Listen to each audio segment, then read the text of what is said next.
Alice's Adventures in Wonderland by Lewis Carroll, Part 2.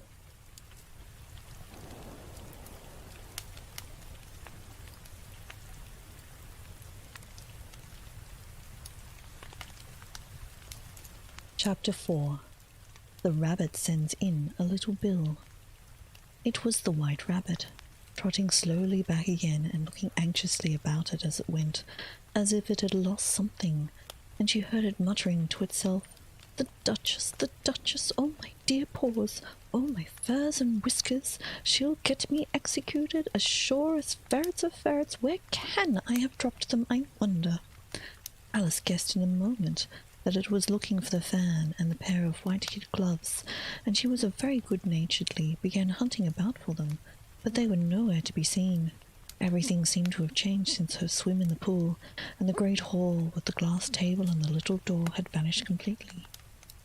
Very soon the rabbit noticed Alice as she went hunting about, and called out to her in an angry tone, "Why, Mary Ann, what are you doing out here? Run home this moment and fetch me a pair of gloves and a fan, quick now!"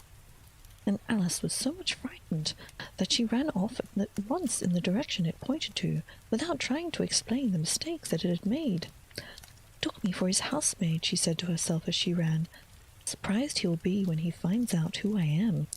But I better take him his fan and gloves. That is, if I can find them." As she said this, she came upon a neat little house, on the door of which was a bright brass plate with the name W. Rabbit engraved upon it. She went in without knocking, and hurried upstairs, in great fear lest she should meet the real Mary Ann, and be turned out of the house before she had found the fan and gloves. "How queer it seems," said Alice to herself, "to be going messages for a rabbit. I suppose Dinah will be sending me on messages next." And she began fancying the sort of thing that would happen. "Miss Alice, come here directly and get ready for your walk." "Coming in a minute, nurse, but I've got to watch this mouse hole till Dinah comes back, and see that the mouse doesn't get out." Only I don't think, Alice went on, that they'd let Dinah stop in the house if it began ordering people about like that. By this time she had found her way into a tidy little room with a table in the window, and on it, as she had hoped, a fan and 2 or 3 pairs of tiny white-kid gloves. She took up the fan and a pair of the gloves, and was just going to leave the room, when her eye fell upon a little bottle that stood near the looking-glass. There was no label this time with the words "Drink me," but nevertheless she uncorked it and put it to her lips. "I know something is interesting to happen," she said to herself, "whether I eat or drink anything, so I'll just see what this bottle does. I do hope it will make me grow large again, for I'm really quite tired of being such a tiny little thing." It did so indeed, and much sooner than she had expected. Before she had drunk half the bottle, she found her head pressing against the ceiling, and had to stoop to save her neck from being broken. She hastily put down the bottle, saying to herself, "That's quite enough. I hope I shan't grow any more. As it is, I can't get out the door. I do wish I hadn't drunk quite so much." Alas, it was too late to wish that. She went on growing and growing, and very soon had to kneel down on the floor. In another minute there was not even enough room for this, and she tried the effect of lying down with one elbow against the door and the other arm curled around her little head. Still she went on growing, and at last resource she put one arm out the window and one foot up the chimney, and said to herself, "Now I can do no more. Whatever happens, what will become of me?" Luckily for Alice, the little magic bottle had now had its full effect, and she grew no larger. Still, it was very uncomfortable, and, as there seemed to be no sort of chance of her ever getting out of the room again, no wonder she felt so unhappy. It was much pleasanter at home, she thought, poor Alice, when one wasn't always growing larger and smaller, and being ordered about by mice and rabbits. I almost wish I hadn't gone down that rabbit hole. And yet, it's rather curious, you know, this sort of life. I do wonder what can have happened to me. When I used to read fairy tales, I fancied the kind of thing that never happened, and now here I am in the middle of one. There ought to be a book written about me, and there ought. And when I grow up, I shall write one. But I'm grown up now," she added in a sorrowful tone. "At least, there's no more room to grow up any more here." But then, thought Alice, I shall never get any older than I am now. That'll be a comfort, one way, never to be an old woman. But then, I'll always have lessons to learn. Oh, I shouldn't like that. "Oh, you foolish Alice," she answered herself. "How can you learn lessons in here? Why, there's hardly room for you, and no room at all for any lesson books." And so she went on, first taking one side and then the other, and making quite a conversation of it altogether. But after a few minutes she heard a voice outside and stopped to listen. "Marianne, Marianne," said the voice, "fetch me my gloves this moment." And then came a little pattering of feet on the stairs. Alice knew it was the rabbit coming to look for her, and she trembled till she shook the house, quite forgetting that she was now about 1,000 times as large as the rabbit, and had no reason to be afraid of it. Presently the rabbit came up to the door and tried to open it, but as the door opened inwards, and Alice's elbow was pressed hard against it, that attempt proved a failure. Alice heard it say to itself, "Then I'll go round and get in at the window." That you won't, thought Alice, and after waiting till she fancied she heard the rabbit just under the window, she suddenly spread out her hand and made a snatch in the air. She did not get hold of anything, but she heard a little shriek and a fall and a crash of broken glass, from which she concluded it was just possible it had fallen into the cucumber frame, or something of that sort. Next came an angry voice, the rabbit's. "Pat, Pat, where are you?" And then a voice she had never heard before. "Sure, then I'm here, digging for apples, your honour." "Digging for apples, indeed," said the rabbit angrily. "Here, come and help me out of this." Sounds of more broken glass. "Now tell me, Pat, what's that in the window?" "It's an arm, your honour." He pronounced it arm. "An arm, you goose! Whoever saw one that size? Why, it fills the whole window." "Sure it does, your honour, but it's an arm for all that." "Well, it's got no business there. At any rate, go and take it away." There was a long silence after this, and Alice could only hear whispers now, and then such as, "Sure, I don't like it, your honour, toll, toll. Do as I tell you, coward." And then at last she spread out her hand again, and made another snatch in the air. This time there were 2 little shrieks, and more sounds of broken glass. "What a number of cucumber frames there must be," thought Alice. "I wonder what they'll do next. As for pulling me out of the window, I only wish they could. I'm sure I don't want to stay here any longer." She waited for some time without hearing anything more. At last came a rumbling of little cart wheels, and the sound of a good many voices all talking together. She mounted the words, "Where's the other ladder? Why, I hadn't to bring one. Bill's got the other. Bill, fetch it here, lad. Here, put 'em up at the corner. No, tie 'em together first. They don't reach half high enough yet. Oh, that'll do well enough. Don't be particular. Here, Bill, catch hold of this rope. Will the roof bear it? Mind that loose slate. Oh, it's coming down. Heads below." A loud crash. "Now, who did that? It was Bill, I fancy." "Who's to go down the chimney?" "Nay, I shan't." "You do that." "That I won't." "Bill's to go down, then." "Here, Bill, the master says you've got to go down the chimney." "Oh, so Bill's got to come down the chimney, has he?" said Alice to herself. "Why, they seem to put everything on Bill. I wouldn't be in Bill's place for a good deal. The fireplace is narrow, to be sure, but I think I can kick a little." She drew her foot as far down the chimney as she could, and waited till she heard the sound of a little animal. She couldn't guess what sort it was, scratching and scrambling about in the chimney close above her. Then, saying to herself, "This is Bill," she gave one sharp kick, and waited to see what would happen next. The first thing she heard was a general chorus of, "Oh, there goes Bill," and then the rabbit's voice alone, "Catch him, you, by the hedge." And then silence, and another confusion of voices. "All to be said. Brandy now. Don't choke him. How was it, old fellow? Tell us what happened. Tell us all about it." Last came a feeble, squeaking voice. "That's Bill," thought Alice. "Well, I hardly know. No more, thank ye. I'm better now. I'm a good deal too flustered to tell you. All I know is something comes at me like a jack-in-the-box, and up I goes into the sky like a rocket." "So you did, old fellow," said the others.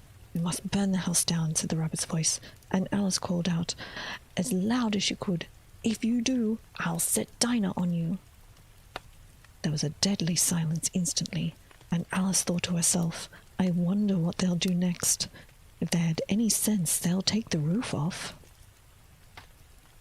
After a minute or two, they began moving about again, and Alice heard the rabbit say, "A barrowful will do, to begin with." A barrowful of what? thought Alice. But she had not long to doubt, for the next moment a shower of little pebbles came rattling at the windows, and some of them hit her in the face. "I'll put a stop to this," she said to herself, and shouted out, "You'd better not do that again," which produced another dead silence. Alice noticed with some surprise that the pebbles were all turning into little cakes as they lay on the floor, and a bright idea came into her head. "If I eat one of these cakes," she thought, "it's sure to make some change in my size, and it can't possibly make me larger. It must make me smaller, I suppose." So she swallowed one of the cakes and was delighted to find out that she began shrinking directly. As soon as she was small enough to get out through the door, she ran out of the house and found quite a crowd of little animals and birds waiting outside. The poor little lizard Bill was in the middle, being held up by 2 guinea pigs who were giving it something out of a bottle.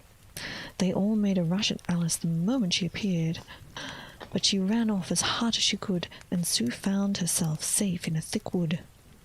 "The first thing I've got to do," said Alice to herself as she wandered about the wood, "is to grow to my right size again. And the second thing is to find my way into that lovely garden. I think that will be the best plan." It sounded like an excellent plan, no doubt, and was very neatly and simply arranged. The only difficulty was that she had not the smallest idea how to set about it. And while she was peering anxiously among the trees, a little sharp bark over her head made her look up in a great hurry. An enormous puppy was looking down at her with large round eyes, feebly stretching out one paw, trying to touch her. "Poor little thing," said Alice in a coaxing tone, and she tried hard to whistle to it. But she was terribly frightened all the time at the thought that it might be hungry, in which case it would very likely eat her up in spite of all her coaxing.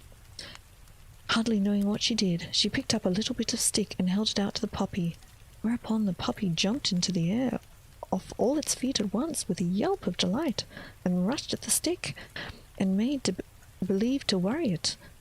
Then Alice dodged behind a great thistle to keep herself from being run over, and the moment she appeared on the other side, the puppy made another rush at the stick, and tumbled head over heels in a hurry to get hold of it.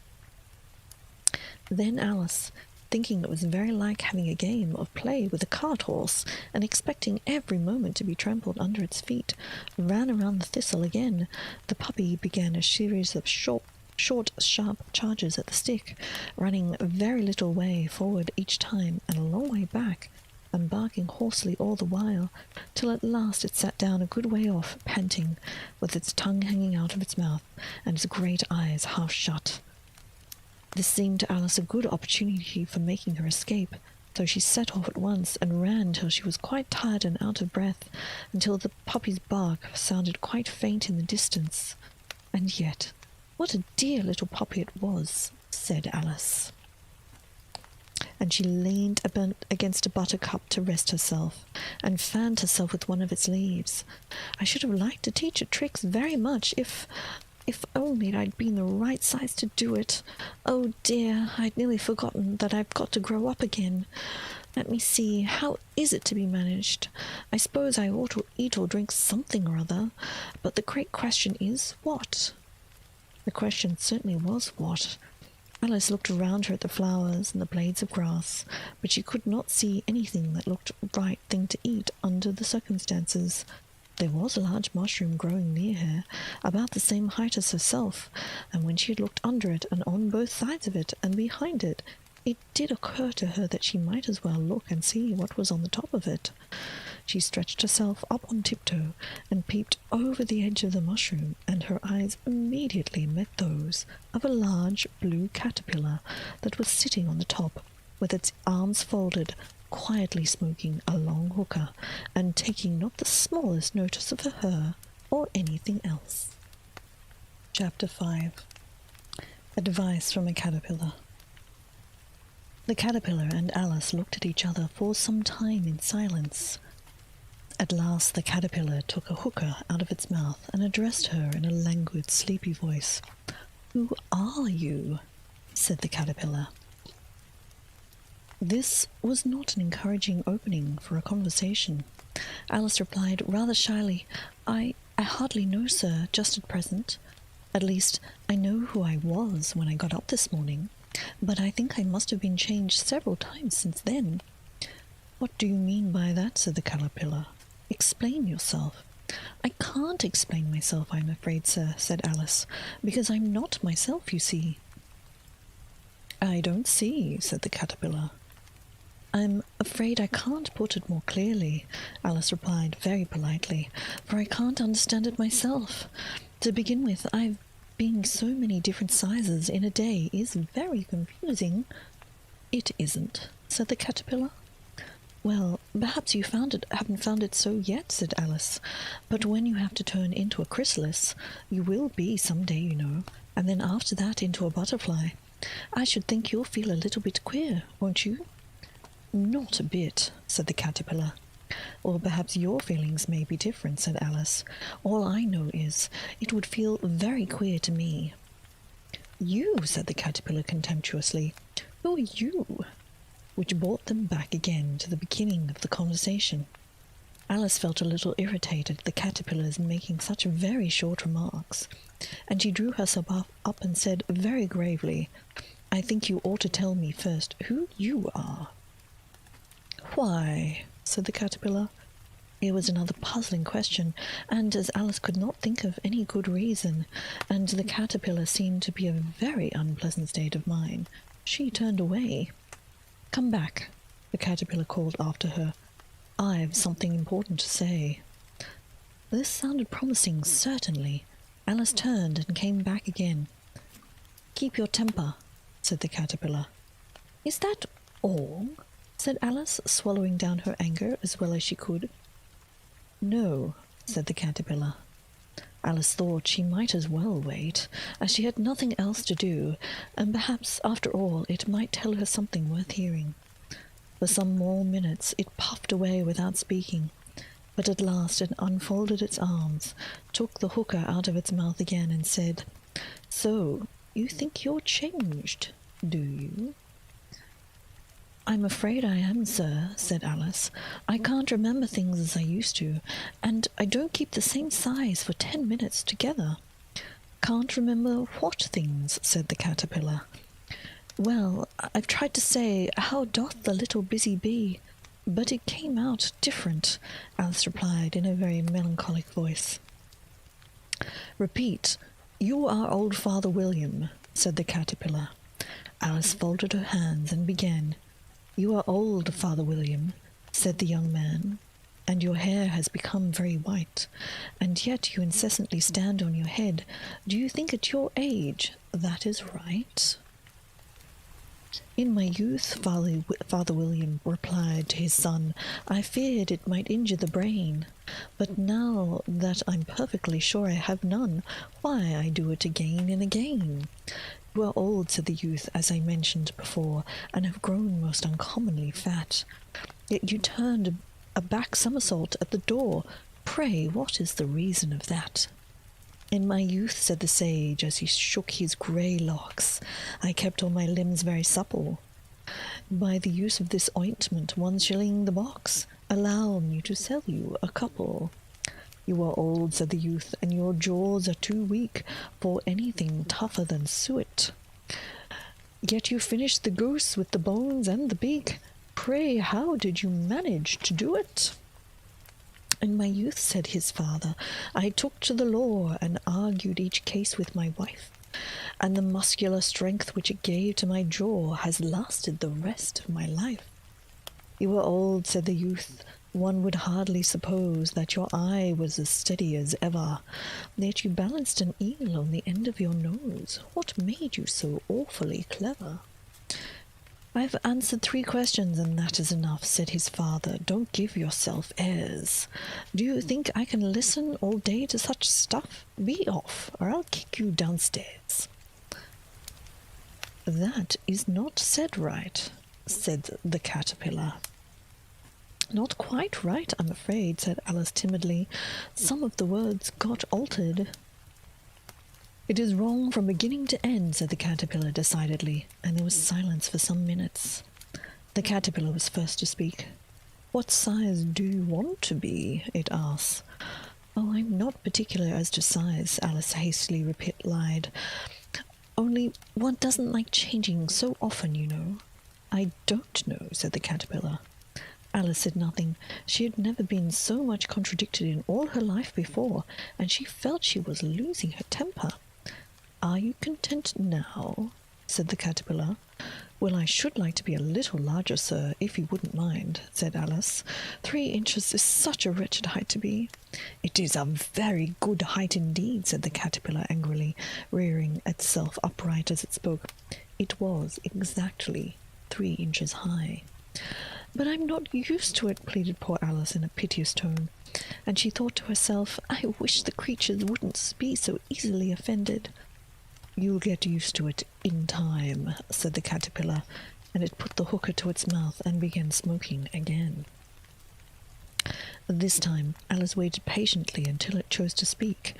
In a minute or two the caterpillar took the hookah out of its mouth, and yawned once or twice, and shook itself, then got down off the mushroom and crawled away into the grass, merely remarking as it went, One side will make you grow taller, and the other side will make you grow shorter. One side of what? The other side of what? Thought Alice to herself. Of the mushroom, said the caterpillar, just as if she had asked it out loud, and in another moment it was out of sight.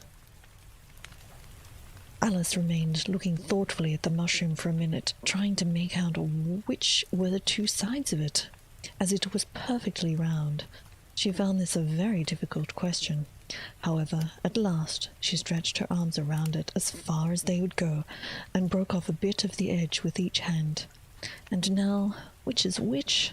She said to herself, and nibbled a little of the right-hand bit to try the effect. The next moment she felt a violent blow underneath her chin.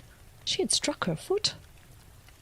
She was a good deal frightened by this very sudden change, but she felt there was no time to be lost, as she was shrinking rapidly, so she set to work at once to eat some of the other bit. Her chin was pressed so closely against her foot that there was hardly room to open her mouth, but she did it at last, and managed to swallow a morsel of the left-hand bit. "Ah, come, my head's free at last," said Alice in a tone of delight, which changed into alarm in another moment when she found that her shoulders were nowhere to be found. All she could see when she looked down was an immense length of neck which seemed to rise like a stalk out of a sea of green leaves that lay far below her. "What can all that green stuff be?" said Alice, "and where have my shoulders got to? And oh no, my poor hands, how is it that I can't see you?"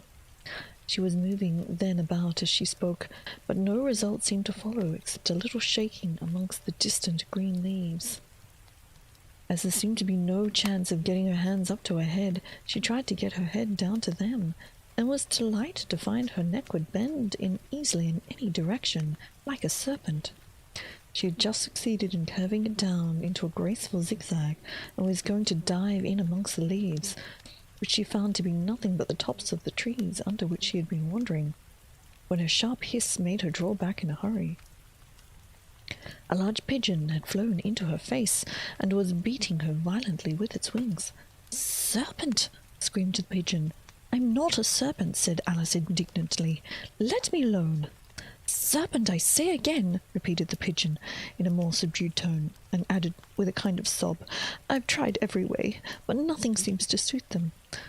"I haven't the slightest idea what you're talking about," said Alice. "I've tried the roots of trees, I've tried the banks, I've tried hedges," the pigeon went on, without attending her. "But those serpents, there's no pleasing them." Alice was more and more puzzled, but she thought there was no use in saying anything more till the pigeon had finished. "As if it wasn't enough trouble hatching the eggs, but I must be on the lookout for serpents night and day. Why, I haven't had a wink of sleep in 3 weeks. I'm very sorry you've been annoyed, said Alice, who was beginning to see its meaning. And just then, as I'd taken to the highest tree in the wood, continued the pigeon, raising its voice into a shriek, and just as I was thinking I should be free of them at last, there must needs come wriggling down from the sky a serpent. But I'm not a serpent, I tell you. I'm a... Well, what are you? Said the pigeon. I can see you're trying to invent something. I'm a little girl, said Alice, rather doubtfully, as she remembered the number of changes she had gone through that day.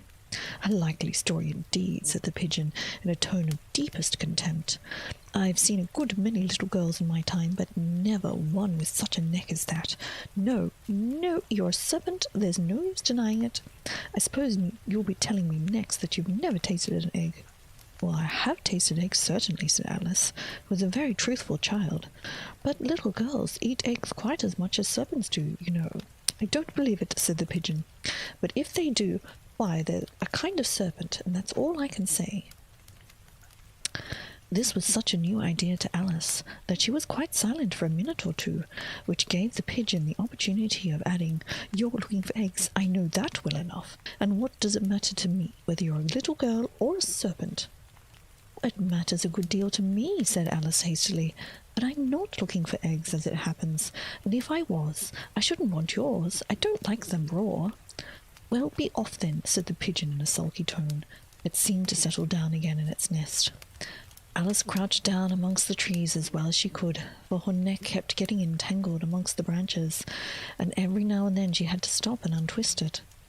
After a while she remembered that she still held the pieces of the mushroom in her hand, and she set to work very carefully, nibbling first at one and then the other, and growing sometimes taller and sometimes shorter, until she had succeeded in bringing herself down to her usual height.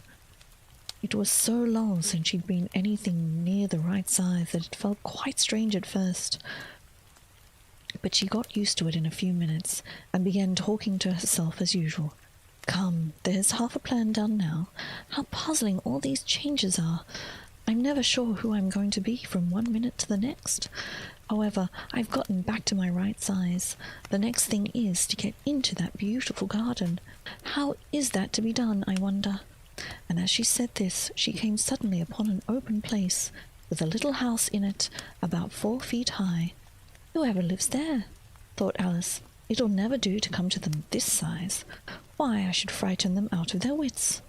So she began nibbling at the right-hand bit again, and did not venture to go near the house till she had brought herself down to 9 inches high.